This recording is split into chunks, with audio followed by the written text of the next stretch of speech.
मैं अभी अफ्तार बनाकर आई थी। दागी फलों से तो कोई फ्रूट चाट भी नहीं बनाता, इन्होंने हुकूमत बना दी।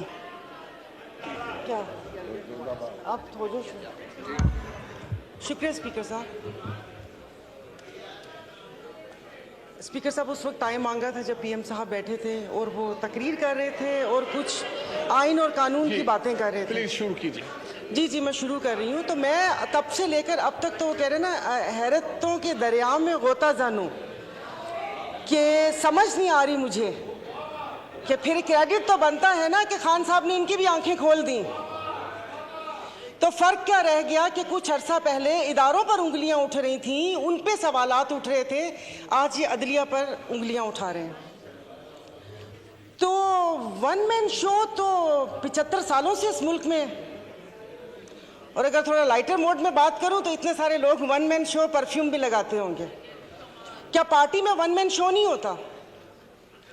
तो पूछना मुझे मेरे 2-3 सवालात हैं। पूछना ये था कि यह वन मैन शो के नहीं होगा, क्या ये सिर्फ अदलिया की हद तक होगा या इसका इतलाक बाकी इदारों पर भी होगा? यानी कि आप हालात उस नहज तक लेकर जा रहे हैं कि नाउज़ुबिल्लाह फिर चीफ ऑफ आर्मी स्टाफ भी ना हो, सारे जनरल चीफ हों, एक उनका फैसला नहीं होगा। मुईशत तो तबाह कर दी, अब हाथ धोकर इदारों के पीछे पड़ गए हैं। इन 75 सालों में जो बारियां लगी उनमें इनको ख्याल किसी चीज़ का नहीं आया। अब जब बात अपने पर आई तो फिर इनको इदारों की खामियां भी दिखना शुरू हो गई। जो आवाम मर रही थी और जो इंसाफ का जो क्या कहते हैं कितने नंबर पर चला गया, कहाँ से कहाँ तक, तब ख्याल नहीं आया। लेकिन वो कहते हैं ना कि जब अपने पाँव जले तो फिर इदारों के ऊपर आ गए। और उस वक्त से मुझे सिर्फ एक बात पूछनी है कि ये जो ऐवान है ये अवाम का ऐवान है या इनके मसाइल हल करने की जगह है? ये कल भी जब ये स्पीच हुई थी, आपने ज्वाइंट सेशन बुलाया था, मैंने कहा शायद इस बाबरकत महीने में जो अवाम सहर व अफ्तार की लज्जतों से महरूम है, उस महंगाई में पिस रही है, शायद उसकी बात होगी। लेकिन वो लग रहा है जैसे कोई घिसी पिटी कैसेट वापस से लगा दी, और मतलब जैसे हम इस मुल्क के शहरी नहीं हैं या यादाश्त कमज़ोर है कि जो हमें पता ना हो कि यहाँ पर तोशा खाना का तो जिक्र हुआ लेकिन हार का जिक्र करना भूल गए। जब केस की बात हुई तो आप इनसे ये तो पूछें कि यूसुफ रज़ा गिलानी साहब के पिटीशन दायर किसने की थी? वो भी इन्होंने की थी। बड़े मियाँ साहब काला कोट पहन कर गए थे। और दूसरा हंसी भी आ रही थी और तरस भी आ रहा था कि उन्होंने एक बात की कि अल्लाह पाक हमारी आसानियां दूर करें।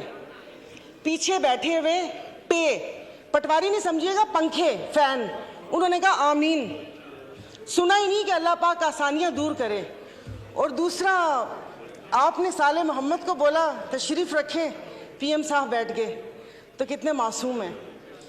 तो यहाँ पर कोई ऐवान पे अवाम की बात करनी चाहिए। स्पीकर साहब, मतलब चीज़ें हाथ से जब फिसल जाएंगी तो फिर ये नुकसान पाकिस्तान का होगा।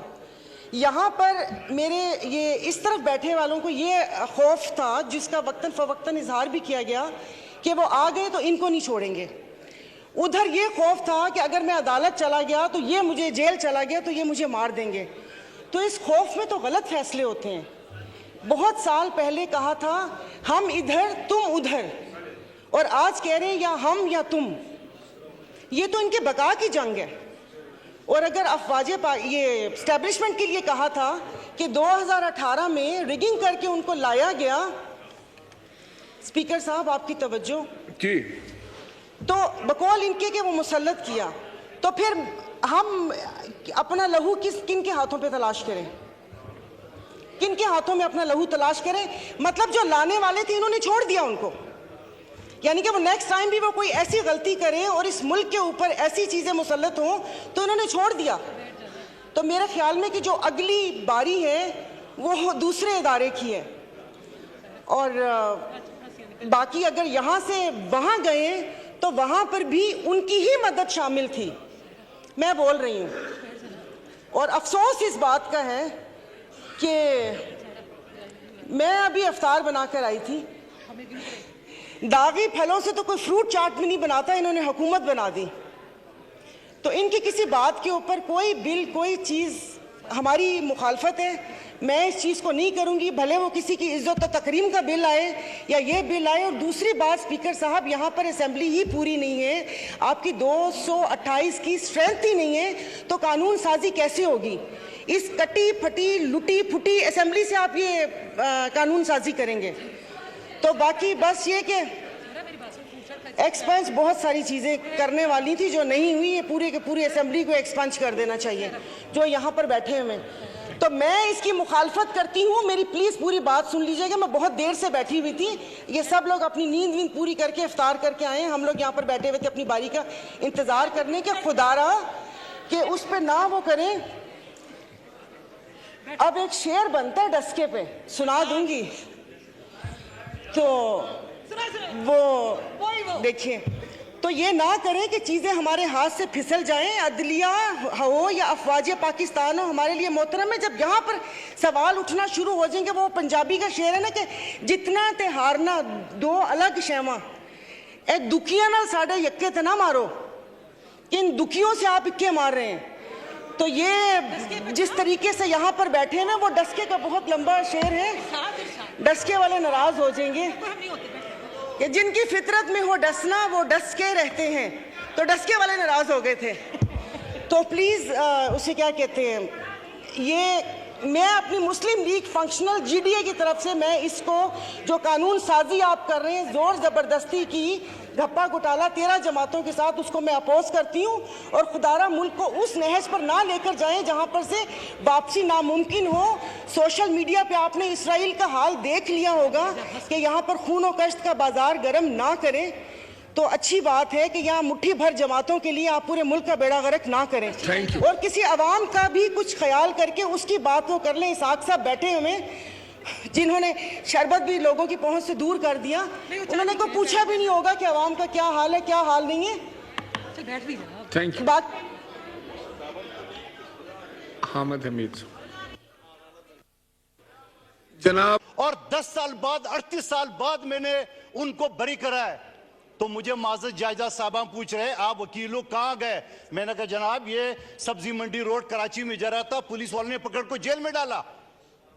आपका जुडिशियल सिस्टम ये है, एक बच्ची जो कि 23 साल पहले अस्पताल में गायब हो गई, बदल गए, नर्सों ने बदला दिया, 23 साल केस चलता रहा। जब मेरे पास 6 महीने पहले वो केस आया और मैंने कहा जनाब आला ये असल वालिदैन है, DNA टेस्ट भी हो चुके आगा खान अस्पताल से, तो मुझे उस जज साहब ने बोला कि जनाब बच्ची तो अभी 18 साल से ऊपर हो गई है, हम अगर फैसला दे भी दे तो बच्ची आपके हवाले नहीं कर सकते। बच्चे के वालिदैन ने कहा कि हमने 4 मकानात बेचे, वकील उनके फीस दिए, मगर इंसाफ फिर भी नहीं मिला, इस वजह से कि बच्ची बालिग हो चुकी थी, फैसला हमारे हक में आ गया था 23 साल बाद, मगर बच्ची हवाले नहीं कर सका। यह है आपके जुडिशियल सिस्टम। और फिर बेंच फिक्सिंग, सद के जाओ, माजी में तो बेंच फिक्सिंग होते थे, आजकल बेंच फिक्सिंग हो गए।